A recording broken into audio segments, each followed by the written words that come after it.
Hey everybody, welcome back to Michael Clarida Arts. It is of course another day of warm-up and another day of fun and creativity. This morning we're going to be doing characters from one of my, I always say this, one of my favorite Disney movies, but it is because back in the day I was a projectionist in a movie theater whenever this movie came out and had the opportunity to assemble the movie. Back in the day, 90s, when this movie came out, movies were on actual film, on acetate film, and they came in these 2,000-foot reels, and you had to assemble the movie on a big platter system for the projector. And this particular movie I was really excited about because it was the next kind of a footstep forward with regards to traditional animation, and that's really what I wanted to do as an artist. And when this movie came out, I was super excited that I had the honor of assembling it. I think it took 5 2,000-foot reels, because it's 90 minutes, or is it 4? I digress. Anyway, let's go ahead and get started with characters from The Lion King.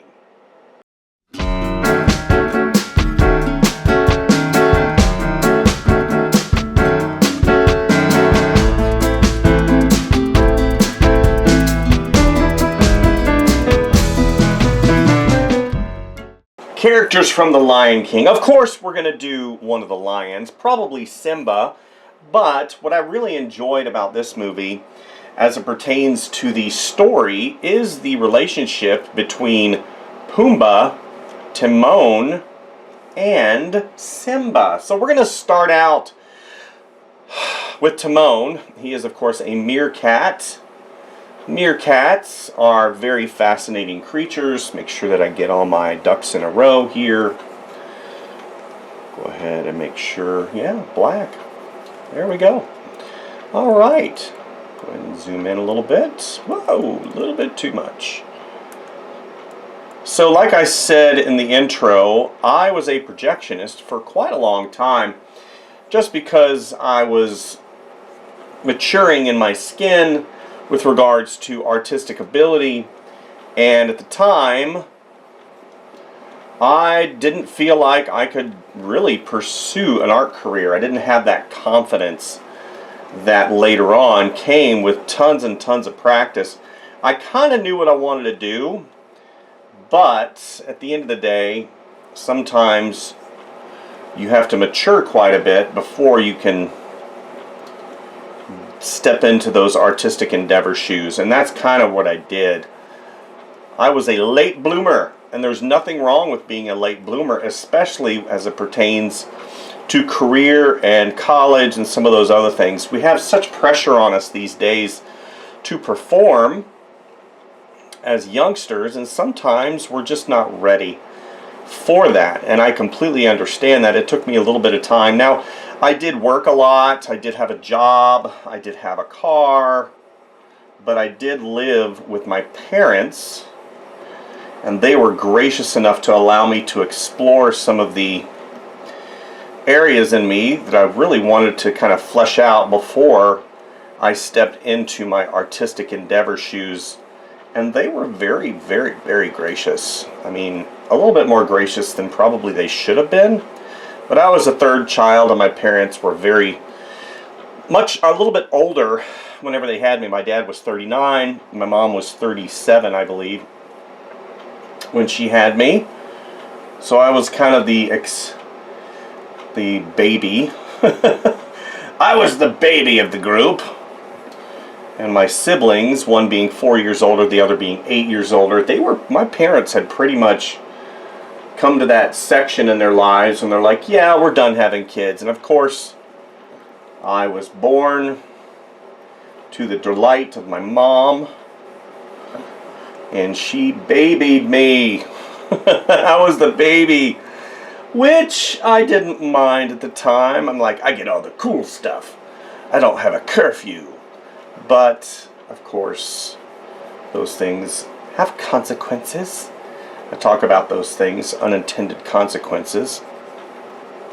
The thing is I didn't rebel. I didn't have that rebellious nature in me. I didn't drink. I didn't have a drug problem. I didn't smoke. I didn't do anything like that. and you know, at a young age. And basically what I liked to do was take stuff apart and repair stuff. And I was into cars, and I was into the outdoors, and I loved to ride my bike, and I was kind of an easy kid, other than my raging ADHD. That really, gosh, I had to do something every day. That's kind of where I get my, you need to draw every day. Everybody's different. You don't need to draw every day. I think definitely exploring your world is something you should endeavor to do, but everybody's going to be different. And I remember whenever I was married, my wife really recognized early that I had some challenges with regards to stick-to-itness, and she was really my inspiration and my encouragement. So it's always good when you find a good companion that has the ability to encourage and not break. Yeah, and meaning not break somebody's will to the point where they resent you. And my wife definitely has been my greatest champion. Besides, of course, my unjudgmental mother.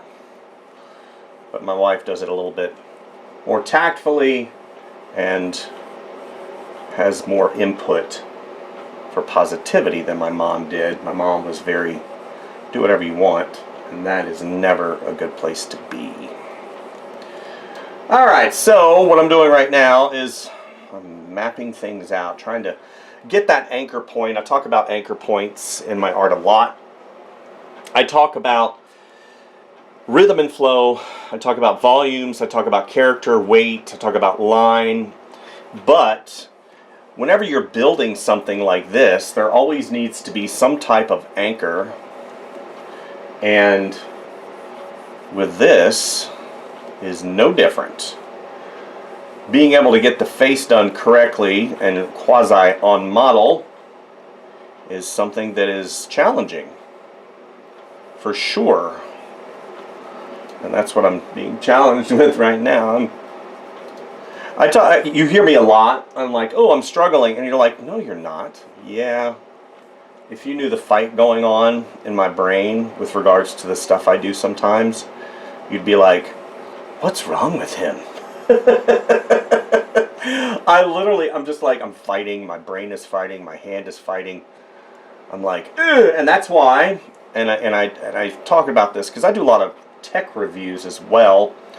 Got some tech reviews coming up. You guys stay tuned. Got some exciting products coming up that I know you'll enjoy.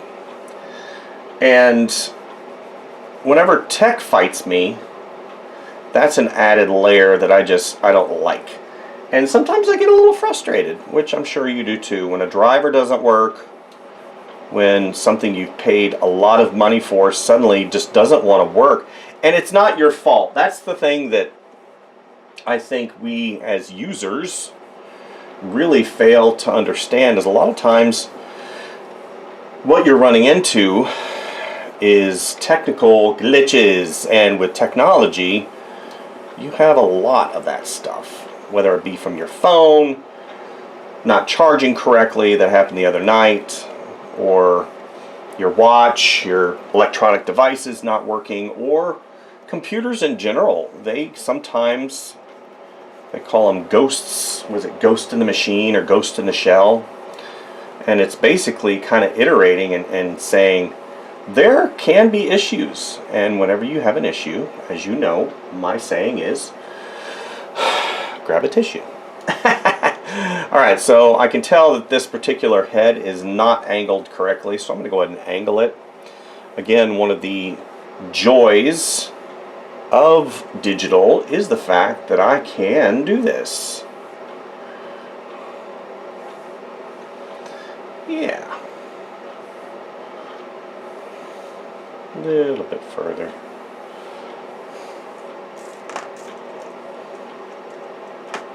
Okay. Yeah. Let's go ahead and get this like this. Around here. And around. Yeah. Timon. He is such a fun character. A lot of people like the original voice of Timon. I like the updated version of Timon a little bit better, I think, even though I forget the actor's name. The Broadway guy. He was capable, don't get me wrong, but I think whenever you do a voice a long time, you really start getting into the character a lot more. So he had, the guy that did the original, what was his name? Nathan Lane.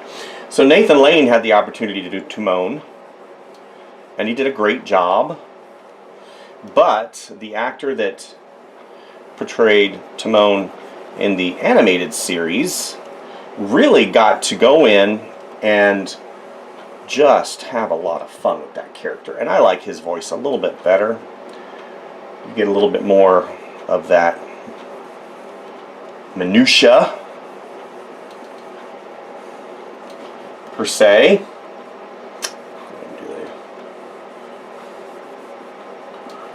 Arms here. His chest is kind of puffed out. So yeah.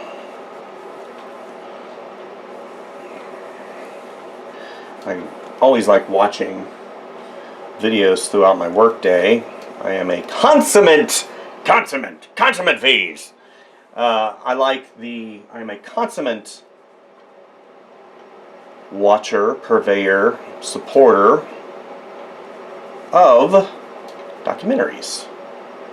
Also, interviews of existing people, whether they are in animation, whether they are voices, or whatever. And I watched the coolest little snippet on the tubes of the voice of Skeletor. I wish I could do Skeletor. It's got more of a high pitch feel to it. And then what's really cool is I've been watching some of the really fun little snippets on Instagram. Remember! And it showed the guy who did the voice of Skeletor, and he is a riot. Oh my gosh, he's so funny. A lot of that is ad-lib that he came up with in the show. Now, I'm not sure if the guy on Instagram is the same guy. It sure sounds like it. It might be AI. Probably is. I hate AI, by the way. I haven't made a video about that because I like keeping things positive, but AI to me is one of the worst things you could do to art. And you have people that are going and saying, I'm an artist, and they're using generative AI to create images based on other people's images, and just putting in text and stuff like that. And I understand that AI is a tool currently, but I'm just not a fan. Let's just put it that way. Mr. Mike says, AI, I just no likey. I no likey. Not a fan. So there you go. Now you know my stance on AI. I'm not going to put one of those banners up on Instagram with a big through AI. I'm a firm believer. That's one of the things that I never thought would be caught up in AI. I'm like, how can AI be creative? But it's not. It uses the words, and it's not creative. It just uses the prompts that you give it, and then it searches the databases for similar things based upon your words, and that's how it generates art. And then you give it a style reference, and you're like, how do you know all this? Because I want to investigate. I want to know what I'm up against. And I can't even imagine where we will be in 10 years, even 5 years. Where is AI going to be in 5 years? You will not be able to distinguish it. There will be movies. There will be actors that will be signed and creators. There will be characters that are designed specifically by AI. And ultimately, it will be a force to be reckoned with. And I think there'll be a backlash. There'll be a big backlash because something will happen and this is just my take on life as I do these fingers, something will happen that will cause people to really question the validity of AI, whether it's a decision made by AI pertaining to life or something along those lines. Something will happen. I don't know what, but this is my take on it, and there'll be a backlash. And then there'll be companies that'll be like, oh, I can't do AI anymore, I can't do AI, we have to get back to the basics, we have to go back to human created stuff. But I hope that's the way it'll be. I'm not really sure. I am not a AI person. But I did see, whenever I wanted to be an animator, I did see traditional animation kind of go away, and I thought that would never go away. I thought that it would be here forever. And it still is, don't get me wrong. Disney's actually thinking about putting out another traditional animated movie. That in and of itself is amazing. Alright, we got ourselves a little bit of Timon. Timon. The next, of course, is going to be Pumbaa. Pumbaa being a warthog. For those of you not in the know, here's a warthog. And a warthog! I remember when the music came out, I bought a soundtrack, and my favorite song was Be Prepared by Scar, and I listened to that song so many times. And then in college I had to sing Can You Feel the Love Tonight? I had to sing that. But I really liked Be Prepared. Yes. Always be prepared for any kind of event or situation to the best of your abilities. Here we go. Here is Hold please, hold please. Gotta do those fingers. Got to do the feet. Timon. So much fun. Such a fun character. There we go. Let's go ahead and shrink him down. Put him over here to the left hand side so you can see him. Now we add a layer. We hide Mr. Timon. File. Save. And then we'll just do fun warm up. Okay. Let's move on to Pumbaa. So we're going to be doing Pumbaa. Pumbaa is a warthog. Very large warthog. Warthogs are very fascinating creatures, of course. Little case in point. Warthogs use mongoose as cleaners. And you're like, what?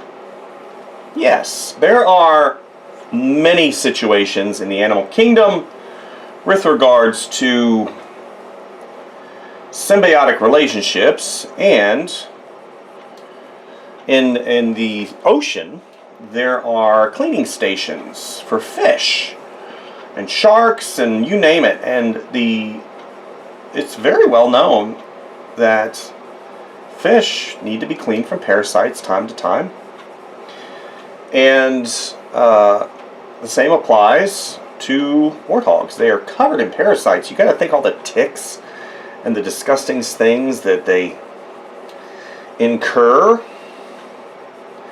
So they have to be cleaned, and mongoose, believe it or not, go in and take care of bees' nests. Now there are also things called peckering birds, and you're like, peckering birds? That just sounds terrible. And peckering birds do the same thing for hippopotami and elephants and other animals, but peckering birds, they like blood. And although they do get ticks and other items, peckering birds can actually cause more harm than good. Especially, I watched one documentary on hippopotamuses, and they battle a lot. They are very territorial.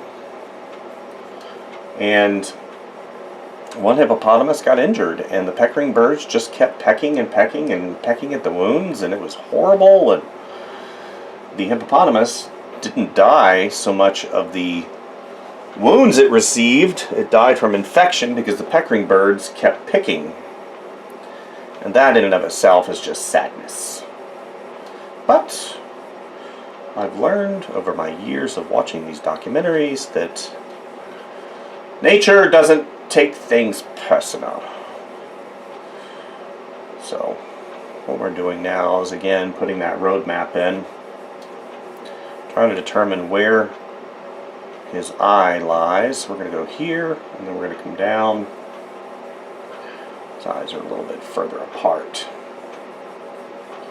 And once you kind of understand how these characters are, how they look, you can start seeing some similarities, because again, I talk about animatable, and you have to create these characters to where they're animatable, and effectively you can emote through them. So you'll see the eyes have a certain look to them. The body is typically some type of bean shape or some simple shapes. And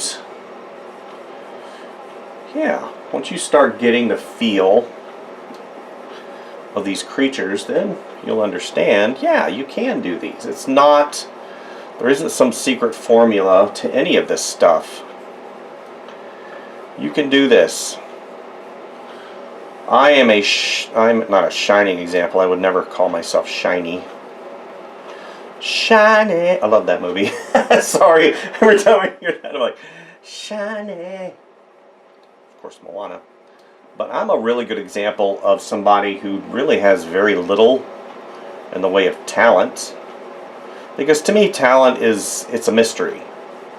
It's really a misnomer, because talent it's like unattainable. You have more talent than me, therefore I can't obtain what you have. And I think that in some degree there is some talent there, but from my perspective, what got me to where I am is an enormous amount of work. We're talking, it took me so long to be able to draw like freely, because I always had that feeling of, oh, I need to be tight. It needs to look a certain way. And whew, boy, was I wrong. I really didn't start experiencing any breakthrough until I kind of let go of stuff. Let's do this. Let's go up here. And that is something that took a long time. You know what really helped me was airbrushing. So airbrush, you have a tool, and it's got paint in it, and you've got this little button that has to go back and forth, and you're constantly you're locking your wrists, and you're using your entire arms to really do stuff. And that in and of itself helped me a lot with my drawing. So if you're having a challenge, kind of letting go, get yourself an airbrush. That'll you think you've had frustration with your equipment now? You wait until you grab an airbrush, homie, and have all of the paint flub up on you. And then you got to clean your gun like 5 times because you didn't get the consistencies right. Trust me. Frustration station. I can remember doing a mural for Florida Hospital, because I did a ton of murals in Florida. I think I did about almost 20. at the Centricare. So if you've been in a Centricare in Central Florida, or in Kissimmee, or in Palm Coast, or in Lakeland, and you saw that big mural of Jesus in a boat, that's right, Jesus in a boat, then that was me. I did that. You're welcome. Anyway, so I remember doing those murals, and they were great, but you're in the environment, and Florida, of course, having tons of humidity, the paint would dry in the gun, and I'd have to water it down, and if it's too watery, it splatters on the surface, and I was using acrylic paint, which in and of itself, acrylic dries really quickly, and yeah, that, woo! Drying, just frustration I had. Oh my gosh, because you're at the finish line. Once I start airbrush, I'm doing highlights and I'm doing some shadowing, and you're at the finish line once you hit the airbrush. And man, I'm doing a mural for like 27 hours. You're at the 24th hour, and you got about 2 hours, 3 hours left of airbrushing. Oh my gosh, guys, and you have your gun mess up, and you're like, please, please, please, world, please work with me. So, yeah. Yeah. We're doing Pumbaa! I think... Who are they called? There's two animators at Disney. They used to be at Disney. They're not at Disney anymore. I believe they're teachers. I would know who it is if I saw it. Two guys. One did the character designs. I think he did it for Timon. Might have been for Pumbaa.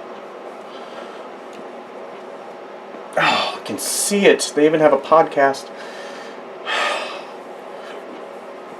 That'll teach me. I gotta start remembering names.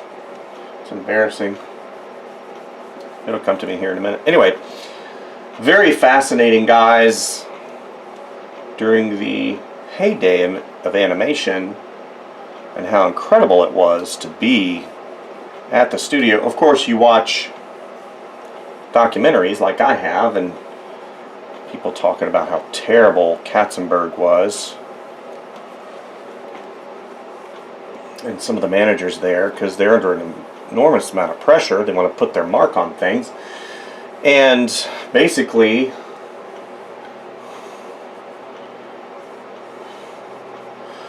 watching these documentaries, it kind of made me sad and thankful that I wasn't part of that entire culture, because of some of the negativity was there. I mean, my goodness, but I'm sure the guys and gals that were there got to be part of the movies and whatnot, didn't really realize that until later. They're like, you know what, maybe the managers were kind of poopy. But that happens.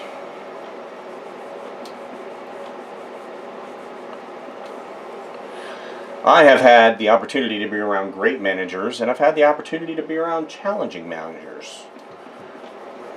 When I had the opportunity to be around challenging managers, I always kind of just put my head down and just did the work the best that I could, and I stayed out of their firing line, doing the feet here. And the thing is, if you don't like a job, don't like where you're at, there's always an opportunity somewhere else.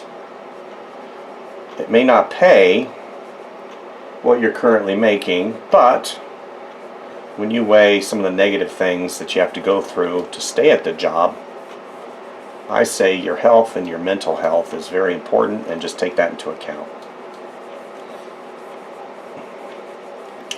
So yeah, this is Pumbaa, the warthog. I like him. He's so fun. Go ahead and shade this nostril in, big nostril. We have wild pigs up here in the mountains of Appalachia, up here in North Georgia, and they're dangerous. They have these huge tusks right here, and some of their teeth, and they can cut you, and they're extremely territorial and aggressive, and definitely be mindful whenever you're out in the woods. If you hear a pig, typically the second you see a pig, it's kind of too late, especially if he's charging you. And your inclination is to stand your ground. I'm not sure how it is with pigs or hogs, but for me, I would run as fast as I could. Bears are a little bit different because you want to show yourself big, and if you run, you're showing a prey response, and they will definitely come after you and attack you. So, just shading these in. A little bit of Pumbaa. He's so much fun. Let's go and do this. Warthog. A little bit of a cast shadow underneath.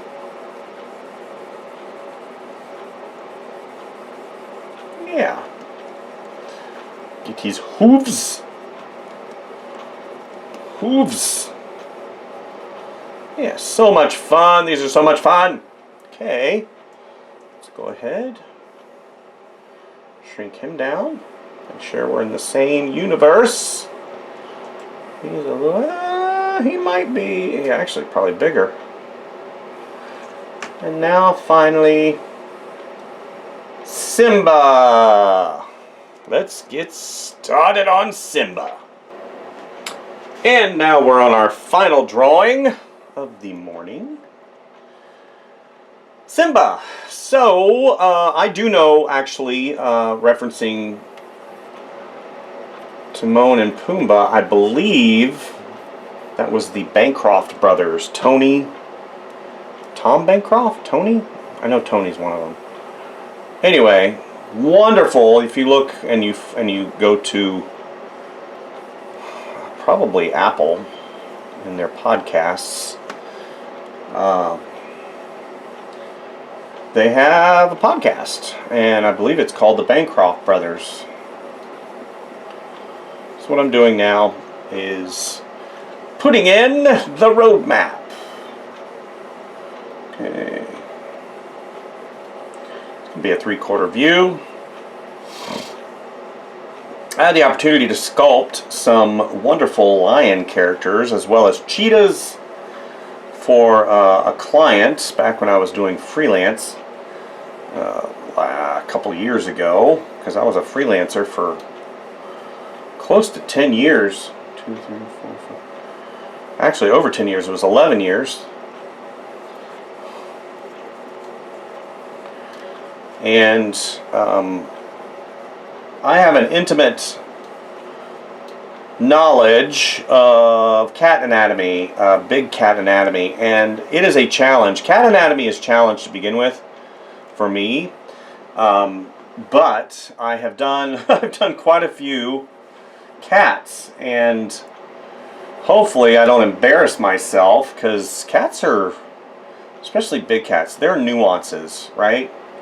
Like the nose that I'm gonna probably mess up, unfortunately.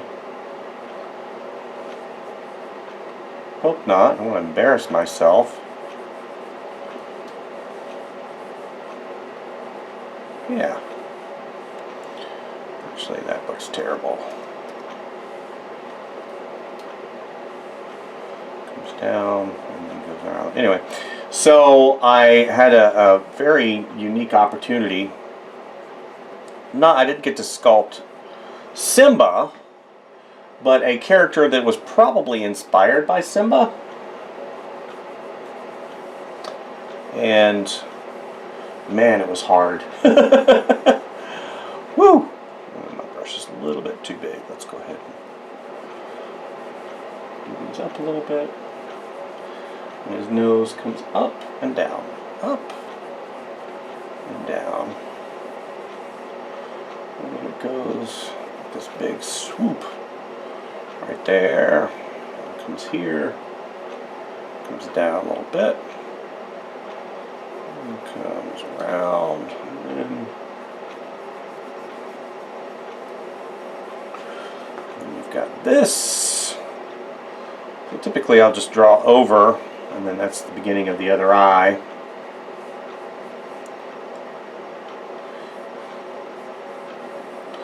Imagine animating these things. Golly. But like I said, whenever you draw something a lot, you work in that kind of a feel of what is right and what is wrong. And yeah, basically,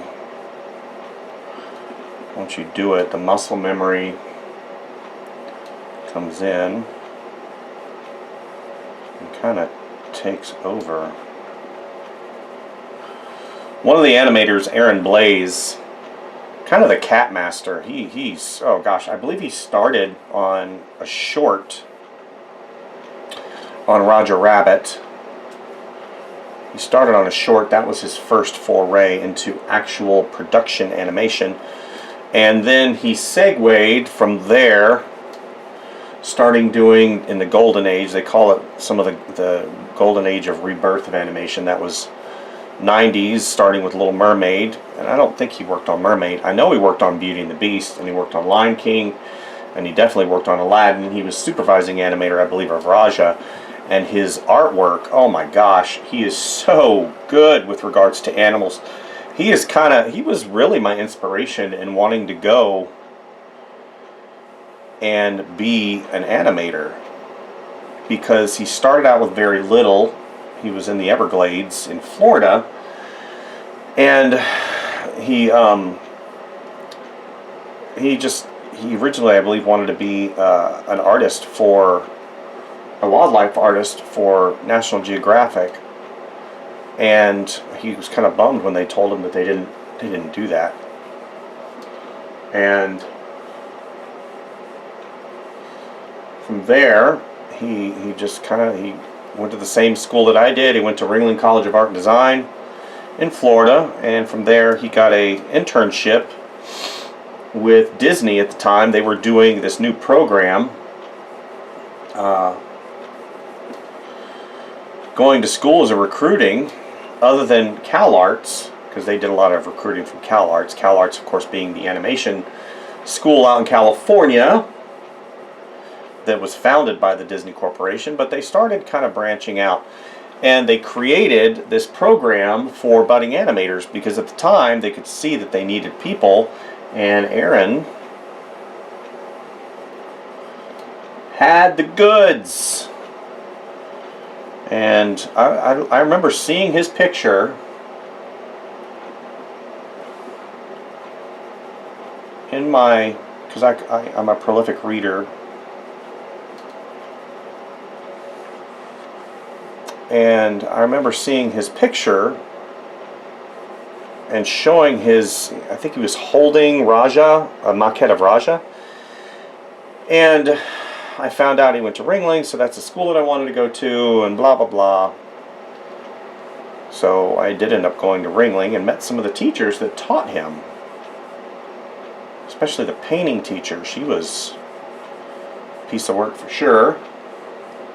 But they all said the same thing. Aaron was a very talented person, super hard worker, and his natural ability was pretty significant, because remember I talk about that natural, but he was a very hard worker, a lot of artwork, and it paid off, and he ended up having a career at Disney for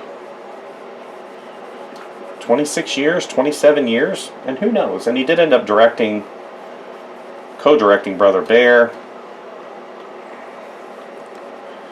which was a great movie. It's one of my favorite Disney movies, especially since I'm an animal guy, and that thing's full of animals. And yeah, that's the thing that I always wanted to look at and say to myself, okay, they're created by people. I'm people. I can do stuff like that. I just need to find how. It's no different than anything else in the world. You have to find out how. And once you do that, then it's just a matter of working hard, getting things to the point where you can understand them and apply yourself and just whittle away. It's like a forest. I equate it to a forest of trees. You got a bunch of these trees in the way, and you're just cutting down trees. Oops. Okay. So now we're going to come down. We've got this arm that comes out like that. It comes down. I think he's a little bit short. Do this. Got the proportions incorrect. His shoulder, excuse me, comes up.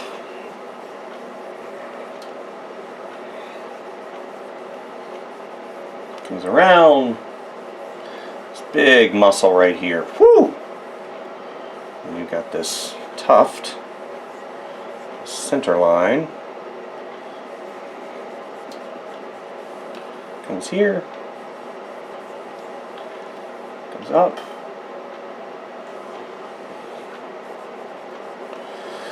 I did get to see, when I was a in-house contractor at Disney working, I got to see a lot of the maquettes for these films because they had a room that was a studio. And you would think that they would archive that stuff and treat it like gold. They didn't. Which was very surprising to me. I'm like, that's part of your legacy. And you're treating it like this? It was just in a room, like one of the freelance rooms, and I saw stuff from Hunchback of Notre Dame. I saw Goofy from Goofy Movie. I mean, the maquettes that were sculpted by hand that the animators used. I saw Lion King. I saw, what else?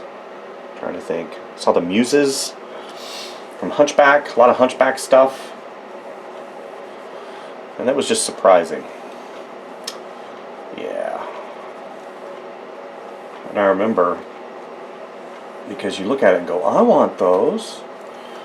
And of course, Disney isn't going to let you have them. They would rather destroy them.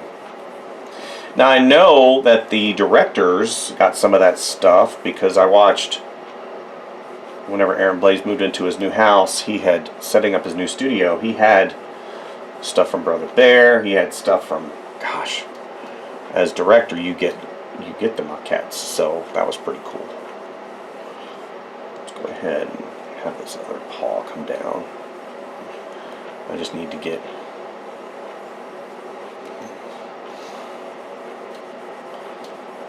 balance here,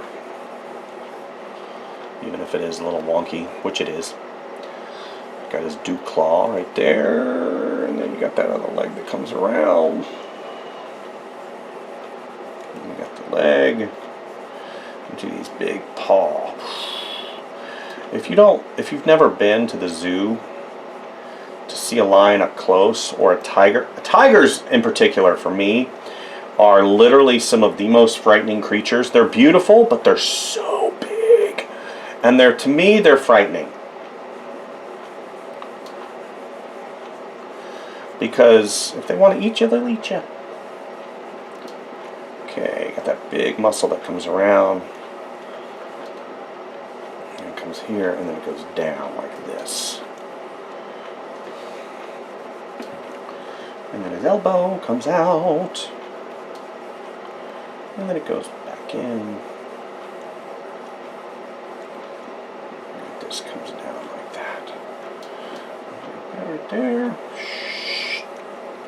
And his back tapers. Let's go ahead and come around, make sure that looks good.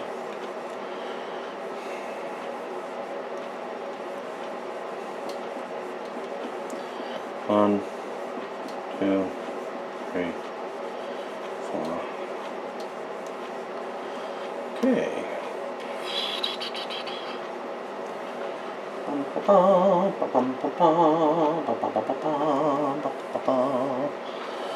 Okay, so now this leg kind of juts out, because that's the rear leg, comes out here. The other one's like right here. Okay.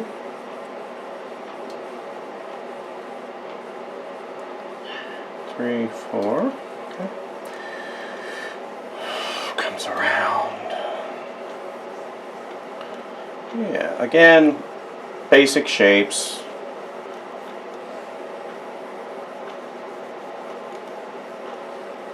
Comes around a little bit too big.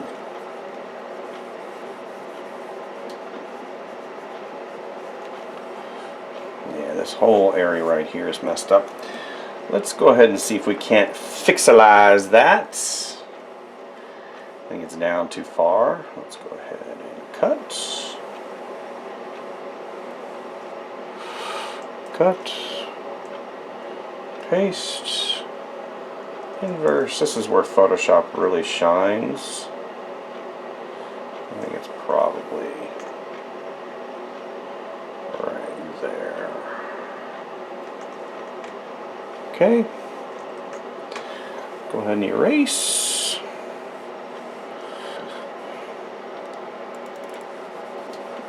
La la la la la la la, which means that arm needs to go in. La la la la la.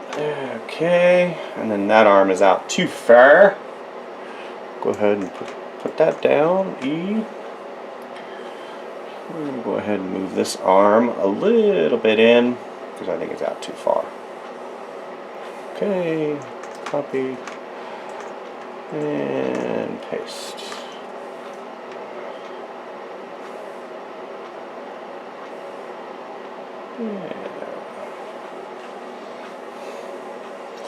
Yeah, it's a little bit better. Still not really where I need it to be, but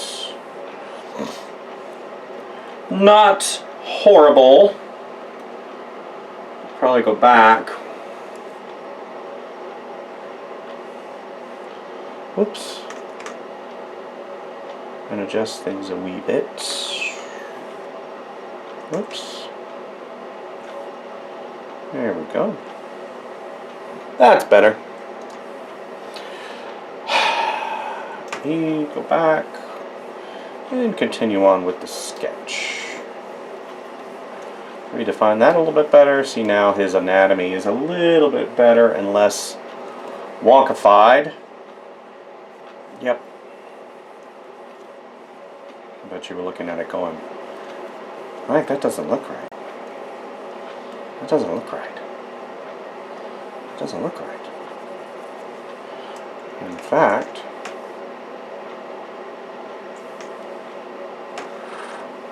I think his head is a little bit off, but I'm going to go ahead and just say squash and stretch. Go here, here, and he wouldn't be the same without his tail. Okay, got these tufts right here. He's got that shoulder that comes up. He's got that comes here. And that long, he actually needs to come right here and then down. And then this.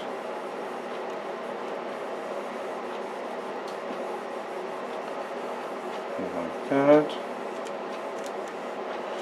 A little bit too wide.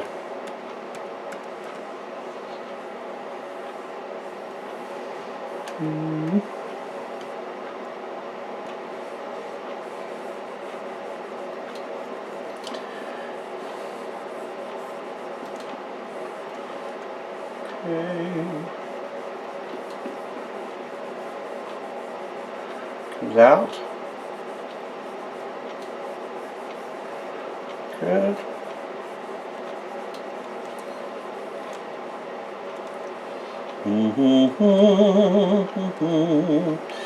That is wrong. I think that's what's causing him to make it look like he's got a few pounds on him. It's this arm right here. And the fact that I just basically need to have the neck come down like that. And then this comes up. Right there. And then this arm. And back.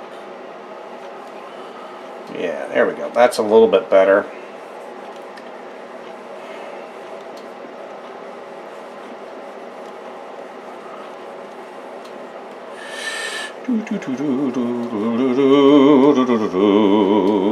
Get that Duclaw right there. I'd probably do a draw over for this because it is in need of some love. But since we are just having fun this morning as a warm-up and we're not doing this for anything other than fun, I believe what we're going to do is we're going to let it fly. And that comes out a little bit. Yeah. Having some fun today. Messing up his nose. I'm going to correct this nose because it's bothering me. Let's go ahead and do this. We'll do this. It comes up, around. When it comes down, it comes out. Comes around. There we go. Boom, boom, boom. It kind of comes to a point. A little bit of separation there. Okay. And this. And it comes down. Alrighty. Well, I think we've definitely. I think that leg probably should come in. Let's be angled. Yeah, see, whenever you step away for just a brief moment, a lot of times coming back can do two things. You can be like, oh, okay, not bad. Or you can be like, huh. And I think we're at the huh level. But it's fine. Like I said, we're just having fun today. We're not here to change the world. And hopefully you got something.